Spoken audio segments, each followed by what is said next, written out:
வணக்கம். இன்னைக்கு இந்த வீடியோவில் நம்ம ராகி மாவு யூஸ் பண்ணாமையே ரொம்ப சாஃப்டான ராகி தோசை எப்படி பண்ணுறதுன்னு தான் காமிக்க போகிறேன். வாங்க பார்க்கலாம்.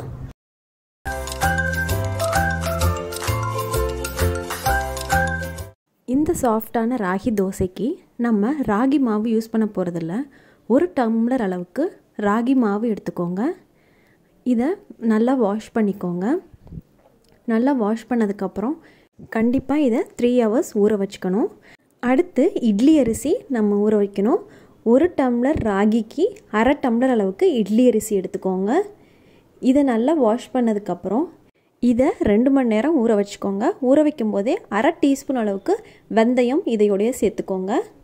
அடுத்து உளுத்தம்பருப்பு 1/4 டம்ளர் எடுத்துக்கணும். 1 டம்ளர் ராகிக்கு 1/4 டம்ளர் அளவுக்கு உளுத்தம்பருப்பு எடுத்துக்கோங்க. இதையும் நல்லா வாஷ் பண்ணதுக்கப்புறம் 1 மணி நேரம் ஊற வச்சா போதும். இப்போ நம்ம ஊற வச்சு தண்ணியை வடிகட்டி எடுத்து வச்சுருக்கோம். ராகி, இட்லி அரிசி, வெந்தயம் சேர்த்து ஊற வச்சுருக்குது. அடுத்து உளுத்தம்பருப்பு எல்லாத்தையுமே தண்ணி வடிகட்டி இப்போ இதை நல்லா நைஸாக கிரைண்டரில் அரைக்கும் போது ரொம்ப நைஸாக அரைக்கலாம். இப்போ அரைக்கும் போதே இதில் தேவையான அளவு உப்பு சேர்த்துக்கோங்க. காரத்துக்கு 2 சிவப்பு மிளகா, கொஞ்சமாக இதிலையே கருவேப்பிலையும் சேர்த்துக்கோங்க. இதை நல்லா நைஸாக அரைச்சிக்கணும். இப்போ அரைச்சதோட பதம் பாருங்கள். இப்போ நல்லா நைஸாக அரைச்சிருக்கேன். இந்த அரைச்ச மாவை 6 to 7 மணி நேரம் நம்ம புளிக்க வைக்கணும். அப்போ தான் சாஃப்டாகவும் இருக்கும், ரொம்ப டேஸ்ட்டாகவும் நல்லாயிருக்கும். இப்போ புளிச்ச வச்ச மாவு பாருங்கள், இந்த பதத்தில் இருக்கணும் மாவு. இப்போ மாவு ரெடி பண்ணியாச்சு. இப்போ நம்ம தோசை கல் சூடானதுக்கப்புறம் இது மாதிரி உள்ளிருந்து வெளியிலையா தோசை ஊற்றிக்கோங்க. இதில் இப்போ தேவையான அளவு எண்ணெய் ஸ்ப்ரெட் பண்ணிக்கோங்க.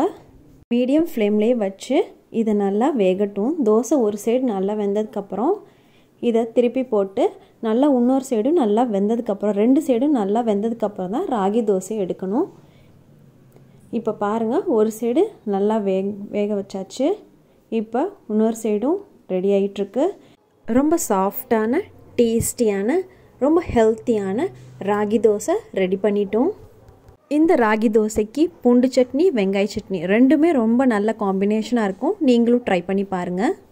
நம்ம சேனலில் இருக்க பூண்டு சட்னியோட லிங்க்கையும் நான் டிஸ்கிரிப்ஷனில் ஷேர் பண்ணுறேன். நம்ம சேனல்லையே ராகி மாவு யூஸ் பண்ணி நான் 2 விதமான தோசை ரெடி பண்ணி காமிச்சிருக்கேன். அந்த வீடியோட லிங்க்கையும் நான் டிஸ்கிரிப்ஷனில் ஷேர் பண்ணுறேன். நீங்கள் இந்த சாஃப்டான தோசையை ட்ரை பண்ணி பாருங்கள். பிடிச்சிருந்தா லைக் பண்ணுங்கள், ஃப்ரெண்ட்ஸ்க்கு ஷேர் பண்ணுங்கள். நம்ம சேனலில் இருக்க மற்ற ரெசிபீஸையும் ட்ரை பண்ணி பாருங்கள். இது முடி நம்ம சேனலை சப்ஸ்கிரைப் பண்ணாதவங்களா இருந்தால் மறக்காமல் சப்ஸ்கிரைப் பண்ணுங்கள். வீடியோ பார்த்ததுக்கு ரொம்ப நன்றி.